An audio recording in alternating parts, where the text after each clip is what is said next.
I'll go ahead and start off. Obviously, you all got the official statement from us this morning about our situation and how we're going to move forward with Shai Werts and handling his suspension. You know, we were obviously elated to get the news last night, but again, I think for us, it's been, you know, a challenging time the last couple of days because the actions and the things that were involved in this case were definitely not conducive of what we've seen in this young man for 3 years. This is a young man who's repeatedly done everything right, done everything in our program he's supposed to do. And so we're glad we've got some resolution with it.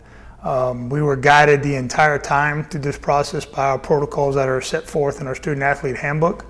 And I'm very glad at the way both Coach Lunsford handled our situation, the way Shai handled the situation, the support we got from the university president and everybody as we went through this entire process together. Questions? Is it tough that it's almost like you're guilty until you're proven innocent? Yeah, it's a tough thing, and I think if you sat down and you talked with Shai and you talked with some of the people that were associated with this, you'd find out that at the end of the day, I don't think Shai's going to, and funny pun on words here, I don't think he's going to shy away from the fact that he was speeding. He knows that. He knows he was in the wrong, and that everything that took place was part of a process that the officers needed to do their job correctly.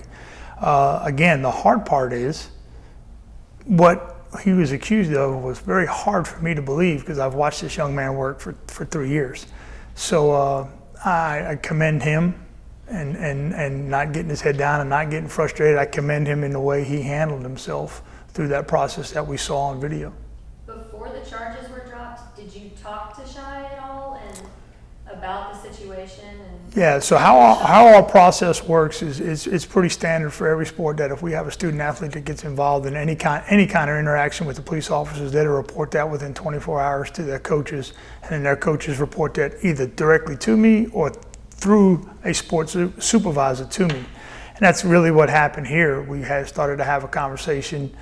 Chad notified me and we started to talk it through about what we needed to do. Obviously, we couldn't talk to him immediately because he was still in South Carolina, and we just basically set forth, hey, once Shai gets back on campus, let's sit down and begin to have a conversation about what happened and where we're at.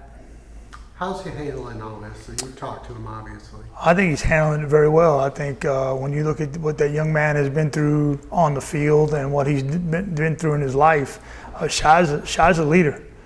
Shai understands what he has to do to lead this football program and be a leader in our athletic department and be a leader in our university. So again, I commend him. I think he's going to come through this a better person. Unfortunately, he went through some challenging times, but I think he's going to come through this in a better way. What was his reaction when you informed him that the suspension was done, he was clear to play? Well, it was actually kind of in reverse. He called me. He called me to let me know that he had talked to his lawyers and the charges were dropped. And so we both kind of shared a little bit of a moment of relief. And then I shared with him, here's an opportunity now to go out and take advantage of a situation and grow as a human being. And let's move forward and put this all behind us and get ready for football. This was obviously a huge discussion around the fan base. Did you guys receive calls and things of support for him or anything like that from the fan base? Oh yeah, one thing I can always guarantee about Eagle Nation, they're gonna come out and support if they feel like one of their young men is going through a challenging time, and this was certainly that case. And everybody from the people that called me to the people that were emailing were very, very supportive. And I think it's been a good rallying cry for some of our people to get behind Shai to help him through this time. When something like this happens and it's on Fox News, ESPN, it's hard to put that away.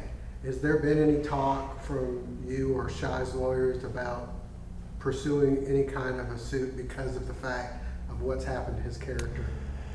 Yeah, I can't speak to personal what his family is going to decide. I know that Shai and I talked, and we've talked a lot about at the end of the day, we're going to move forward from this, and the best way that he can get back to his quote perception of what he really is by doing the things that he's done every single day since he's been here. which is go out and work hard on the field and be a leader in our community and a leader on our football program. And that'll happen, and I'm sure that'll help change a lot of those perceptions. This was such an odd case just in general. What were your reactions when you kind of read the details as they came out, saw the dash cam video, just from all the details of this case and how they kind of added up? Yeah, one of the challenging parts about this was, and Brian and our university staff, we talked a lot about this, like we didn't want to make this like the Shai Werts moment of the day. Every 5 minutes new information was coming out. So I kind of go into a mode of let's get all the information before we start really making comments and looking at things. And there are certain things that we needed to do on our side, on the internal side, to kind of gather information. But as it kind of got to a point where we kind of had all the information in our hands, it was like, again, one, how strange is this case? And two, this just doesn't add up. It just doesn't add up to me. And so we just got to keep working through the strangeness of this stuff. And again, I commend everybody involved. I mean, even the people in South Carolina from the law enforcement side, I mean, they did their due diligence of their job, and I think they did their due diligence when they decided to make a decision on this. So I think at the end, we ended up in a good spot. You guys were really transparent about this and addressed it before that first practice to kind of nip it in the bud a little bit, so to speak. Why was the transparency in addressing it first thing so important for you guys? Well, I think that starts with the leadership of our president. I mean, when our new president, Dr. Morero, we talk a lot about transparent leadership. And so, we've always tried to be as transparent as we can be in athletics when we have situations.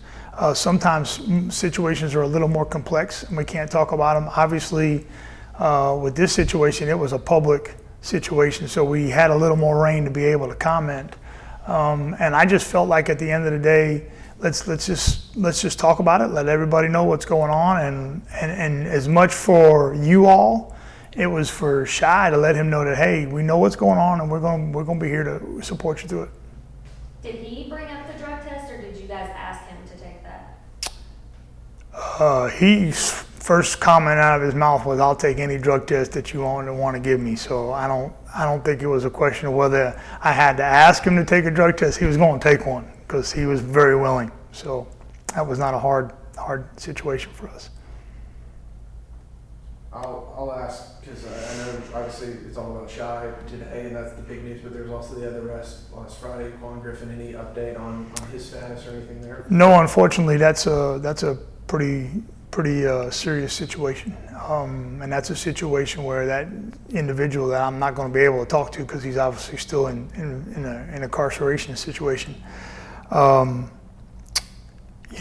today's world, we here at this university in our football program, we talk every single day about our responsibilities and how to do things right, and we emphasize relationships and having healthy relationships with people and right and wrong and all that stuff. And unfortunately, sometimes things happen.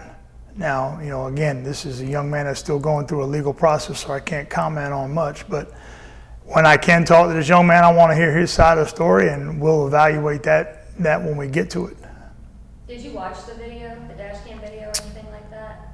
I watched it. I ended up watching it last night on the news. That was the first time I actually saw it, and it's a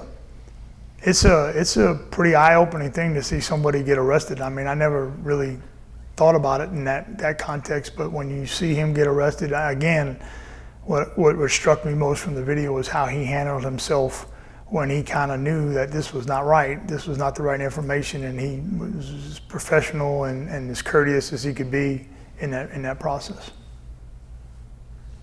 Anything else?